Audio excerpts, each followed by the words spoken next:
વિદ્યાર્થી મિત્રો, જીકાસ શું છે અને જીકાસમાં કઈ રીતે ફોર્મ ભરવાનું છે એના વિશે આજે આપણે જાણીશું.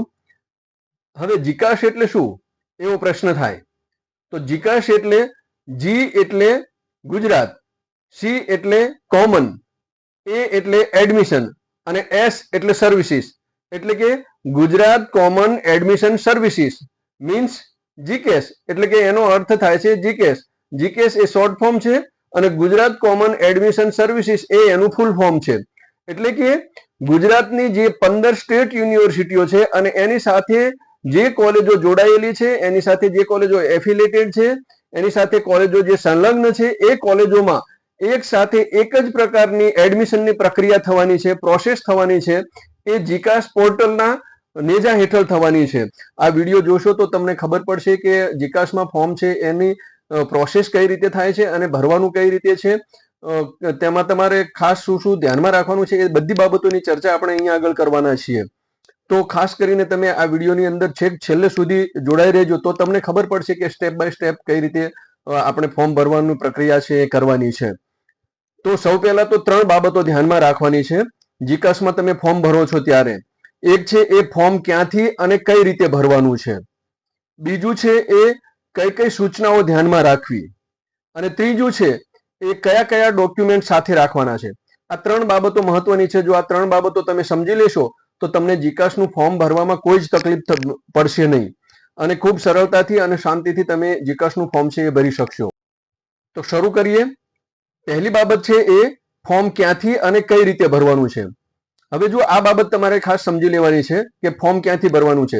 તો સૌ પહેલા તો તમારે તમારા મોબાઈલમાં અથવા તો તમે લેપટોપ કે કોમ્પ્યુટરમાં બેસતા હોય તો એમાં છે એ ગૂગલ અથવા તો ગૂગલ ક્રોમ છે એને ઓપન કરવાનું છે. તો આ રીતે તમે ગૂગલ ક્રોમમાં જશો એટલે એ તમે વેબસાઇટ ઉપર જવાનું થશે, અથવા તો એ રીતે ગૂગલ છે એ ગૂગલ ક્રોમ ખોલશે.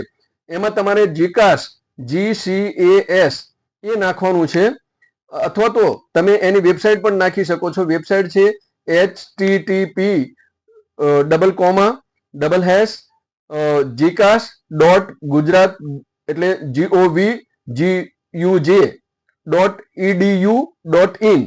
આ રીતે તમે વેબસાઇટ નાખશો એટલે એક જીકાસની પોર્ટલ છે અથવા તો એની વેબસાઇટ છે એ ખુલશે.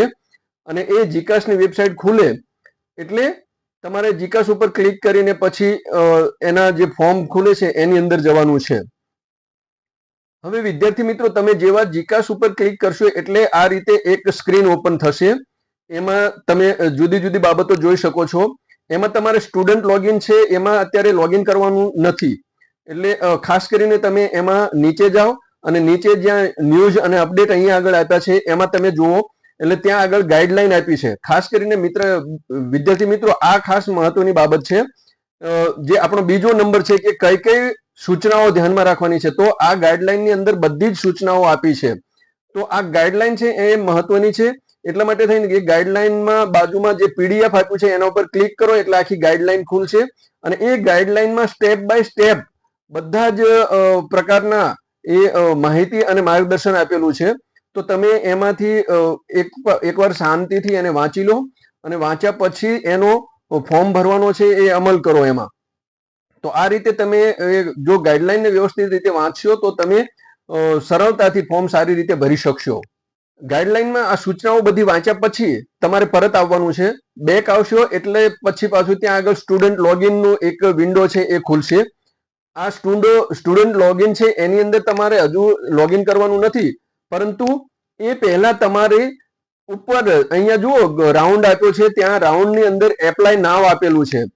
તો આ પ્રકારની એક સ્ક્રીન ઓપન થશે અને એ સ્ક્રીનની અંદર એપ્લાય નાવ ઉપર આપ્યું છે એના ઉપર ક્લિક કરશો, અથવા તો આ જે QR કોડ આપ્યો છે એ QR કોડ તમે સ્કેન કરશો તો એક આ રીતની ક્વિક રજિસ્ટ્રેશનનો વિન્ડો છે એ ખુલશે.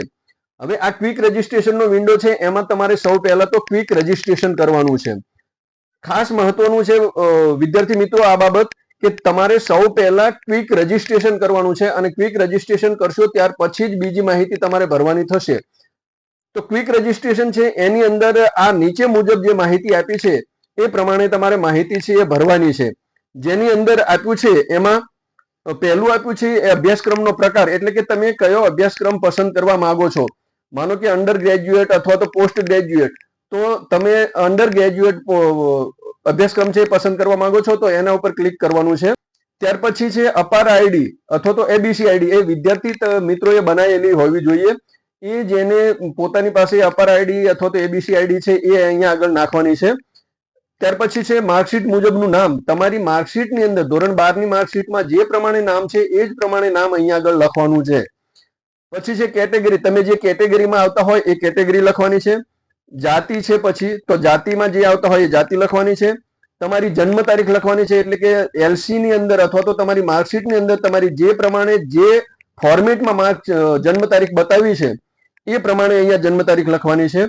ત્યાર પછી બાહેધરી આપવાની છે કે આ જે ડેટા છે એ મારો આ એજ્યુકેશન પર્પઝ માટેનો ડેટા છે, એની એક બાહેધરી આપવાની છે. ત્યાર પછી મોબાઈલ નંબર અને ઈમેલ આઈડી. જો વિદ્યાર્થી મિત્રો આ ખાસ ધ્યાનમાં રાખવાનું છે કે તમારે તમારો મોબાઈલ નંબર જ આપવાનો છે અને તમારે તમારું ઈમેલ આઈડી જ આપવાનું છે. જો મોબાઈલ નંબર ના હોય તો તમે તમારો અથવા તો તમારા ખાસ માતા પિતાનો જે નંબર યુઝ થવાનો હોય, ઉપયોગ થવાનો હોય એ જ આપજો. અને ઈમેલ આઈડી ના હોય તો બનાવી લેજો, કારણ કે આ મોબાઈલ નંબર અને આ ઈમેલ આઈડી જ્યાં સુધી તમારું એડમિશન કન્ફર્મ નહીં થાય ત્યાં સુધી એક જ રાખવાનું છે, કારણ કે વારંવાર આ મોબાઈલ નંબર ઉપર અને આ ઈમેલ આઈડી ઉપર જ ઓટીપી આવશે અને એ ઓટીપી થી જ તમે તમારું એડમિશનનું અથવા તો ફોર્મ ભરવાનું કામ છે એ કરી શકશો. એટલે ખાસ મહત્વનું છે કે તમારો મોબાઈલ નંબર બદલાવો ના જોઈએ અને ઈમેલ આઈડી બદલાવવું ના જોઈએ, એ યાદ રાખજો. અને યાદ રાખીએ અને તમારું હોય એ જ ભરજો. તો આ મોબાઈલ નંબર અને ઈમેલ આઈડી અહીંયા લખવાનું છે. ત્યાર પછી તમારે નીચે ગેટ ઓટીપી આપેલું છે એમાં તમારે ક્લિક કરવાનું છે, એટલે એક ઓટીપી આવશે તમે જે મોબાઈલ નંબર ને ઈમેલ આઈડી આપ્યો હશે એમાં, અને એ ઓટીપી છે અહીંયા આગળ તમારે પાછો નાખવાનો છે અને પછી એ સબમિટ કરવાનું છે. સબમિટ બટન જે આપ્યું છે એના ઉપર આ રીતે તમે સબમિટ કરશો ત્યારે તમારી ક્વિક રજીસ્ટ્રેશનની પ્રક્રિયા છે એ પૂર્ણ થઈ ગણાશે. તો આ બાબતો છે એ ખાસ ધ્યાનમાં રાખજો ક્વિક રજીસ્ટ્રેશનની. પણ મોબાઈલ નંબર અને ઈમેલ આઈડી ખાસ ધ્યાનમાં રાખજો, કારણ કે એના ઉપર જ તમારા ઓટીપી આવશે. બંને ઉપર ઈમેલ આઈડી ઉપર અને મોબાઈલ નંબર બંને ઉપર આવશે અને એ વારંવાર તમારે નાખવાના રહેશે. તો આ બાબતો ધ્યાન રાખીને ક્વિક રજીસ્ટ્રેશન કરજો.